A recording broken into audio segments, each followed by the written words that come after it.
Hey guys and gals, this is X, and with me I have my co-host Daryl Ebank, and we have another episode of The Pulp. How are you, Daryl? I'm pretty good. Really excited about this review. Yeah, so normally after we watch movies, we kind of like trade notes and we, share opinions before we even record it. But with this one, I feel like we should, just... We're going in raw. We're going in raw. We're just gonna... we watched the movie separately, so we're just gonna... This is it, guys. You're gonna hear our thought right now. And if they differ, they differ. And if they're, the same thoughts or similar. I kind of just told you that I hope our thoughts differ a lot on this one, but we'll see. Yeah. And the movie is Us, by the way. Jordan Peele. Oh, yeah. Sorry. Jordan Peele's second film after his masterpiece, Get Out. Us. Now, I know a lot of people complain that you shouldn't compare both movies, Get Out to Us, but I think you have to. Like, it's in a way you kind of have to, because he set the bar for horror movies himself, and I mean, even though it might not be 100% fair, because Get Out's a masterpiece. Yes, it is. It is. Not a lot of people out there can make a masterpiece, so off the bat. Yeah, and most people only are lucky enough to get only one, so it's like hard to judge on that scale. But absolutely. But yes, I do feel the comparisons are there. Yeah, and I'm not saying that my entire review is just gonna be comparing it to Get Out, but I think it is fair. I'm just gonna point it out that it's fair if we do end up comparing one movie to the other one, that it's something that we should do. Anyway, all right, let's start it. Let's go. What do you think? I think this movie is it's a mixed bag. I like a lot of it, and I dislike some of it. And I think a lot of people who've watched it have been thinking about the movie a lot, because I mean, this movie makes you think. And there's about three things that I really like about the movie, and there's one thing that I really, really dislike. It's difficult to talk about the movie without getting into spoilers, so I'm gonna try to be as be as balanced, be as even, as balanced and as vague as possible without giving any spoilers. So I'm just gonna start with the three things that I really like. The first thing is the way it's directed, and that comprises everything from cinematography, editing, the way the movie shot, the technical aspect of the movie. I thought is amazing. It's really well shot, directed, and all of that. The second thing that I really liked about the movie is the acting. It's really good acting, even for a horror movie. Horror movies are not known for like having good acting. So it was really good acting. Lupita Nyong'o is amazing in this movie. She carries the whole thing. Not that the other actors are not doing their job, they really are, but she's doing better than the other ones. And the third thing that I liked about this movie is the music. I thought the music was amazing. It was really well placed. The choice of songs were good. So that's really the things that I really like about the movie, and it's a lot of things. Now, the one thing that I dislike about the movie, it's the plot. And and you're thinking to yourself, it's like, that's one of the most important things of a movie is the plot. And unfortunately, the plot didn't do it for me. And I guess maybe once we get into spoilers, I can get more specific and we'll talk about it. But what about you? Tell me your thoughts. Well, X, I'm just gonna let you know right now, I am 100% right there with you. Oh man, why did we have the same thought? I'm going to take it a different place, though, because I'm going to take it back to Get Out right off the bat. Go ahead. Because... lay it on me, baby. Because of the way that I see movies. I see the movies through directors first. Right. And I also not study, but I know the history of movies. Well, you're a director yourself. You shot short films, and yes, that's what you do. So just so people know.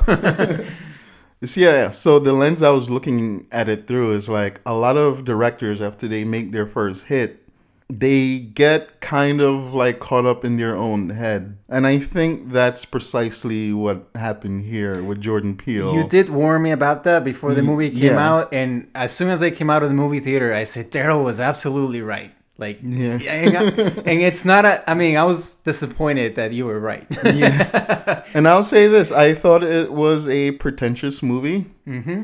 And not that I think there should be some level of pretentiousness. I don't think pretentious is all the way of a bad thing all the time. Yeah. But I think with what you were saying towards the plot, he tried to like psych everyone else out, but instead psyched himself out with the plot and what was going on. I think the overall theme, the allegory, metaphor, whatever you want to call it, was very muddled to say at best. And the thing is, when you're making a movie with a deep metaphor, deep themes that you want to get out there, you should get it out there in a clear and concise way. That was not done. And B, it cannot take away from the story itself. So the movie should be able to work on two levels, I think, when you have something like that, which Get Out did perfectly, which is the good way to compare the two. But I also agree with you. Let's get to the good things. I think the performances were A1. Like Lupita, Winston Duke in this movie. He was great. He's hilarious. He's great. But without getting into spoilers, he was also pretty annoying in some parts, because there are some parts where the movie gets serious, and it's like, oh my God, we're gonna have the same thoughts. You can't be a goofball. Like, it takes us out of the movie when you're being a goofball. Yes, 1,000 times yes. So with that, the performances were great still. Like, I still liked him a lot. I think the kids did an amazing job. Mm-hmm. They all had personalities of their own. He wanted to stick with them throughout the movie. Yeah. And especially Lupita, who plays Adelaide. Addie. Addie or Red. Yeah. Red, her counterpart in this movie. She did such an amazing job playing two parts. She was playing the Scream Queen and also the villain at the same time, and did both of those things. She was great. Epically. And I think the best takeout of this movie is going to be her. And also the visuals. The visuals, yes. The visuals, like every visual in the movie looked great. Just visually. Mwah! It's good. Like epic. I'm just going to say this because as a black man, like, I love the way they shot them as people. They came out so, like, very brown. They just look beautiful on camera as people. With that, and also the score. Yeah. I think the score was epic. The music was always well-timed. And, like, it brought great tension to the movie. But if we're going to go back to the bad things, the plot. Yes. Yeah, so to your point of Winston taking you out of the movie, it wasn't just him, so I agree with you. The movie starts as a really serious movie, like a really serious horror film, right? Almost like a home invasion horror film. And at one point, I think Jordan Peele introduces too much humor to the movie, and it took me out of the movie, like, a little bit, because I lost that sense of humor, and I completely lost the sense of urgency in the movie. Yeah. I knew that because he was using so much humor, and people started, like, almost not reacting like how you would in a real world scenario if that specific thing was happening to you, because they were so very, like, haha, like... Once the tension started rising, at a certain point, you're like, shut the fuck up, and just, like, try to save yourself. The more the tension started rising, the more humor he introduced into the movie, and it didn't work for me, because there wasn't any balance anymore. And I can't help to go back to Get Out. Get Out, its humorous parts, but it was it was mostly done through Rel, the comedian. Yes. And that was outside of the main plot. The main plot was you were always, very on the edge of your... On edge, like you're trying to figure out what's going on. Exactly. So with this one, the main characters are the ones with the, introducing the humor in very tense situations. Some situations that you will normally be, like, screaming for your life. And, so in that way, they took me out of the movie. Now, the plot, that's where kind of, like, I don't know. I don't know how to explain it without getting into spoilers. I don't know. I'll leave it as this. I think I was never ever bored in this movie. Yes. Not a single point throughout the entire movie was I bored. I liked the movie for about 3/4 of it, and then the last quarter of the movie kind of failed for me. The last twist, which we'll get to soon. We'll get to soon. So I'll say, like, it's a very enjoyable movie. If you want to go watch it in the movie theater, it's great. But I don't know if I want to watch it a second time. Maybe just to pick up little things here and there to figure things out a little bit more. But I don't even think that will help me get a better opinion of the movie. So, I don't know how to rate this movie, but I'll say, like, it's a good movie to go watch in the movie theater, But and you should watch it. Like you should watch it, but I I don't think it should be praised as much as I think it is being praised right now. Yeah. Yeah, I would say this is happening with a lot of movies this year so far for me, is that I'm ending up saying like, yeah, go watch it. But no movie yet this year I could say is a legit good movie. Yeah. With this movie, Us, I really wanted to like it, but in the end, I can't say that it's a good movie, and that's because of this story. Yeah. And with that, I think we should go into spoilers. Yeah, let's go into spoilers. And now, time for spoilers. Okay, so basically the way that I took the movie to be is the movie stars a home invasion movie, but in reality is a apocalyptic movie. If you notice, like it's almost like the end of the world, at least in the United States of America. I don't know what's going on in the other countries, but the USA gets taken over by clones. Oh, by the way, I was right. Yes, they're clones. We should have started like that. Yes, but so if you guys remember when we were doing our most anticipated movies of 2019, just based on the trailer alone, I had noted that I think this movie's about cloning, and the family gets cloned. So that's exactly what happened. Anyways, with that being said, the clones rise from above and take over the United States. So it almost turns into an post-apocalyptic movie. Oh no, like what would you call it? Like the real humans and the rise of the clones. So this sounds like a Star Wars movie. Attack of the Clones. Yeah, and that would have been a great movie just by me telling you that. But unfortunately, the more questions you ask yourself, like, wait, how do they do this, or how did that happen? You get more questions out of it. You don't get a lot of answers if you start questioning. There's a lot of plot holes in this movie, like way too many. Oh my god. Way too many plot holes to even start thinking about it. So the more questions you have, even if you try to answer one, you'll end up with two more questions. Yeah, and here's the thing. After I've seen this movie, because I wanted to like it so badly, I read a lot of think pieces and I saw a lot of videos about like the ending and how people thought of it. Mm-hmm. And everyone who loved the movie also said that there were things wrong with it. Yeah. So I think like even people who are like pretending like this is the best movie in the world, they all know Go ahead, sorry. But if I could get to my interpretation of the movie. So before you get to that, I just want to add a little quick point to what you're saying. I'm really starting to have an issue with those people because I listened to 2 reviews where they really liked the movie, and they pretty much number every single issue that we have with the movie, but they really praised the movie. I got upset at the end of the movie. And I thought it was funny because so we're watching the movie with my wife, and the movie ends and about 2-3 people started clapping, and everybody else in the movie theater was like nah, they were no, and I could see their faces. Everyone was scratching their head, and their faces was what the fuck did I just watch? And and that's how I felt. And I came out wanting to like the movie because it's Jordan Peele, because I love Get Out so much, and I really like Jordan Peele also. And I just couldn't do that to myself. I was I had to be truthful to myself. I was getting angry because I kept thinking about all the plot holes. And I was like, this doesn't make any sense. To the point that I think it's a ridiculous way to end the movie. Not the final shot, but just the plot.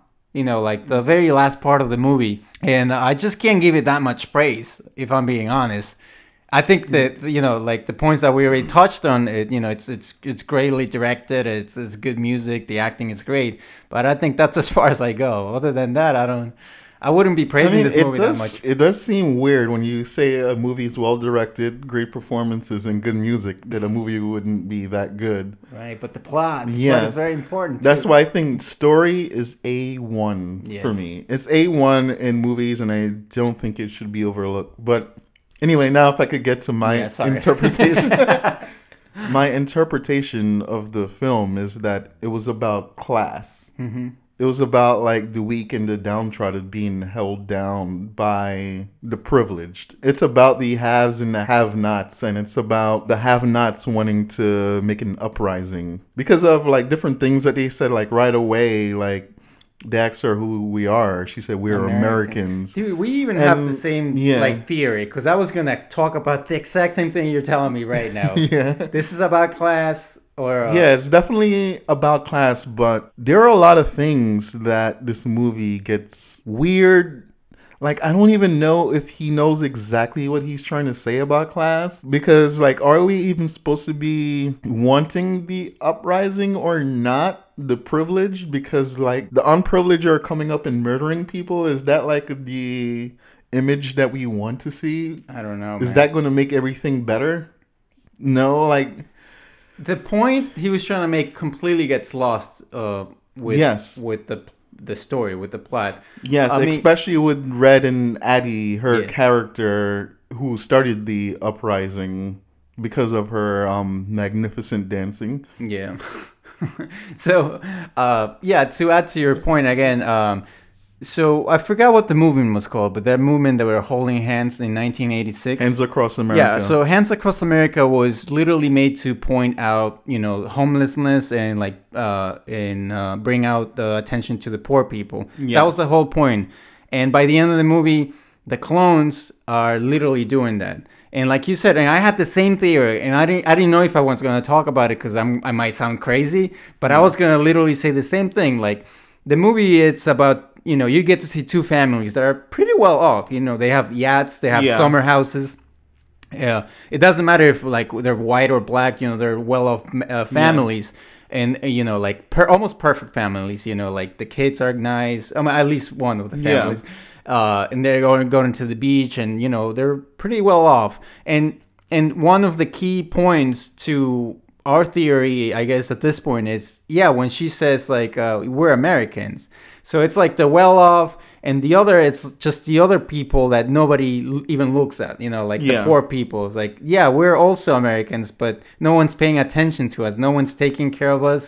And I think that was the point he was trying to make, and that's why at the end of the movie he shows the Hands Across America actual, trail made by the clones to point out homelessness and, poor people. And here's the strange thing, because I know about the Hands Across America thing, and it is famous for it just being a grandstanding gesture that really didn't do anything. Like, sure, it raised a little money, not nearly, what was meant out to be, and it was done. It was just like a useless gesture in a way, which made it weird that they used the wasteless gesture in a way to end the movie.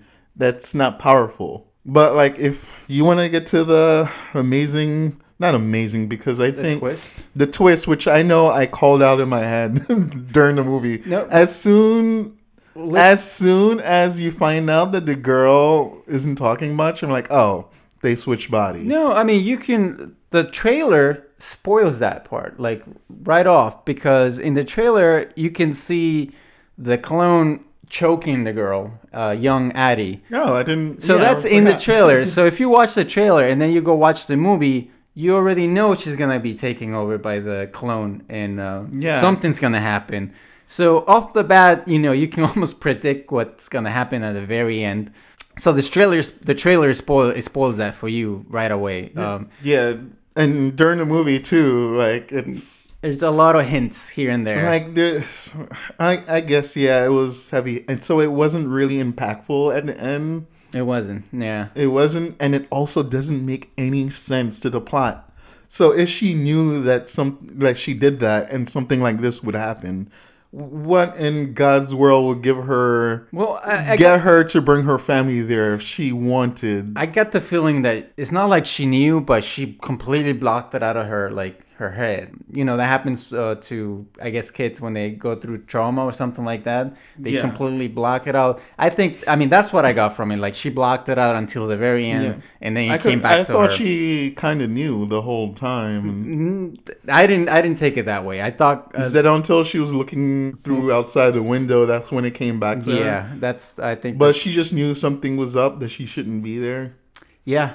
It's a weird thing. Like I said, the more you start questioning the movies, it gets worse. I was getting upset. I'm telling you. I was like, so how can you have entire cities underneath, and who's making the exact same clothes for them? Like, how do they have? Oh yeah, that's another thing. Like, Who's She providing said all the very- scissors? Like, there's a lot of companies out there getting Who's rich. providing hashtag who's providing the scissors?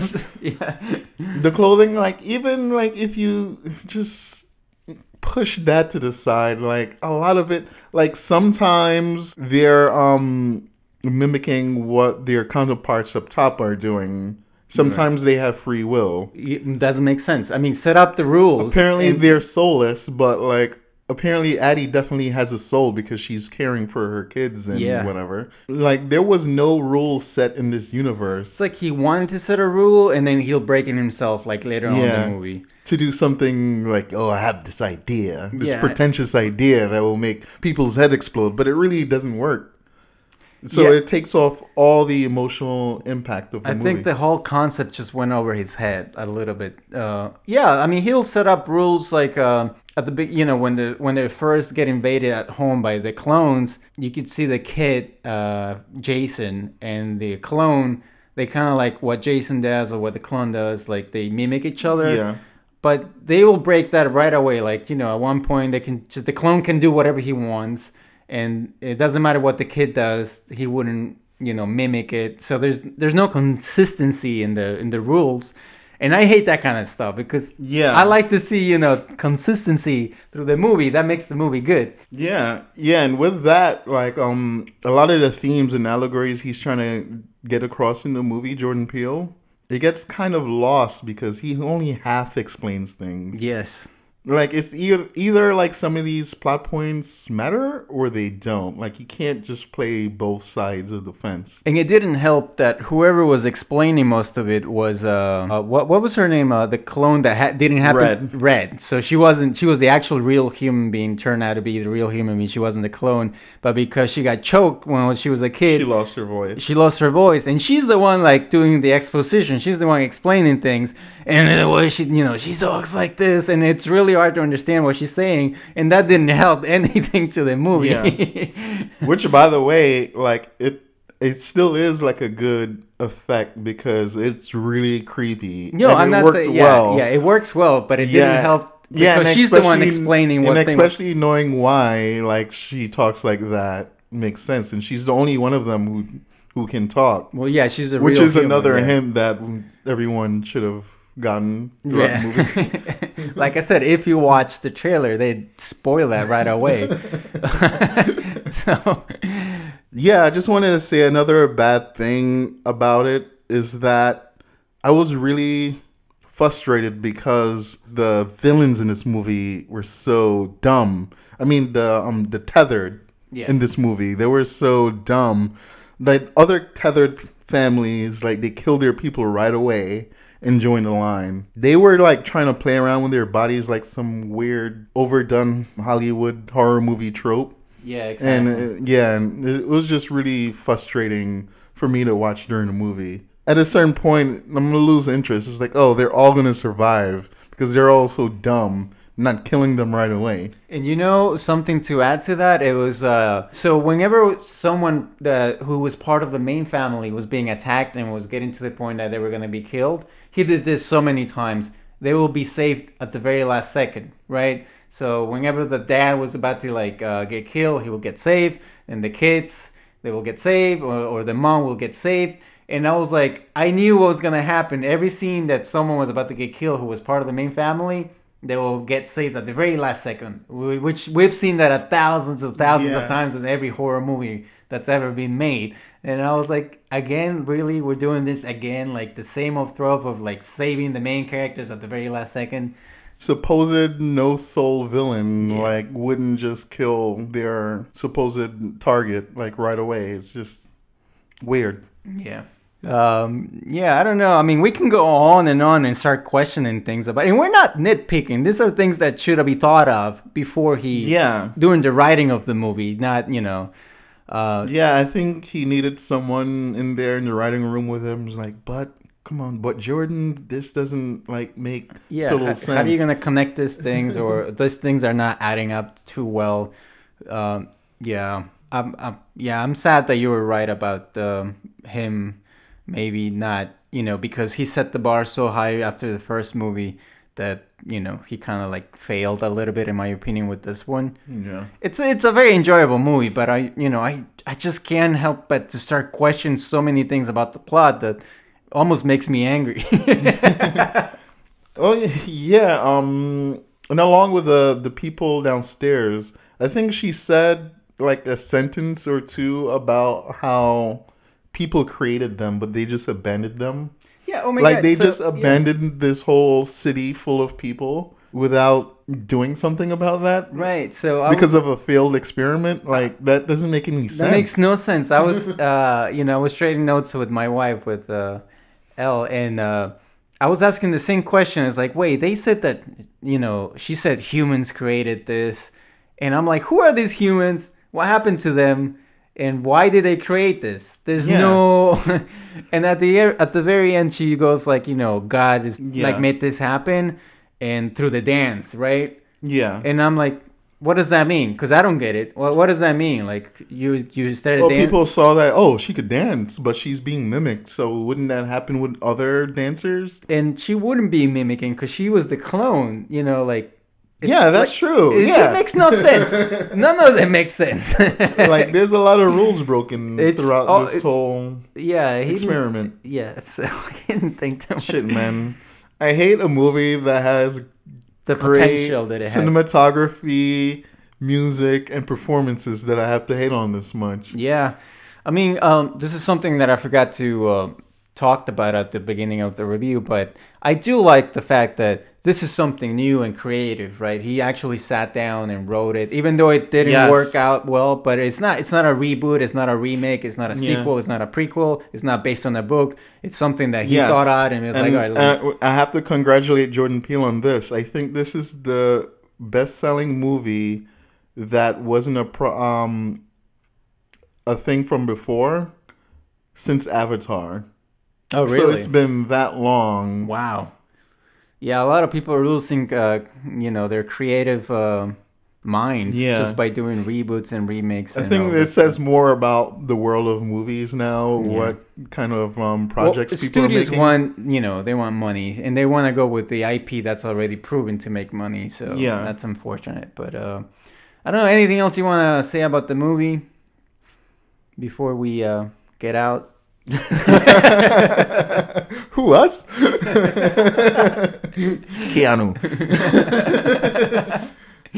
But I guess that's it. Yeah, that's it. Performances were great, especially by Lupita, and music was awesome. Would you watch again? Would you recommend it? I'll recommend you go watch it at the movie theater. It's still a horror movie. It's got bits and pieces of comedy, and it's very, very enjoyable. I was never bored. So go and watch it. I mean, I'm sure you'll have a good time, whoever that is. If you go watch it, you'll have a good time. Now, the thing is, after the movie, where you start thinking about what you just watched, that's when the issue comes into. Exactly. But I do like things that make you look at different videos and explanations. Like, as soon as I got out, I looked up Jeremiah 11:11, the Bible verse, which, still confused me. Not confuse me, but confusing in the way that it's like, it doesn't like tiny thing together. But it's interesting read, that Bible verse. Go check it out. I'm not saying that, directors shouldn't make movies that make you question the movie or think about the movie. It's funny because I was just watching Blade Runner, right before I watched this movie. And, that movie, at the end of the movie, is like, was he, what were they called? Replicants. The replicants. So is Harrison Ford a replicant, or is he a real human? So that gives you, leaves you thinking about it, and you're questioning it. I think that's the way to go when it comes to, make you think about the movie. With this one, not so much, because there's so many plot holes. Then if you start thinking about one thing, you'll move on to another one, and another one, and another one. So I'm repeating myself at this point, but it's enjoyable. Yeah, I'll leave it at that. So I guess we agree on another movie. So check me out on Twitter at DEBanks. And Parzival XL on Twitter, so follow us and... check it out in the description below. Yeah. Follow us, subscribe. Do something. Talk to us. Anything. Comment below. Give us your thoughts on this movie. All right, I guess that's it, right? That's it. We're out. Pulp out.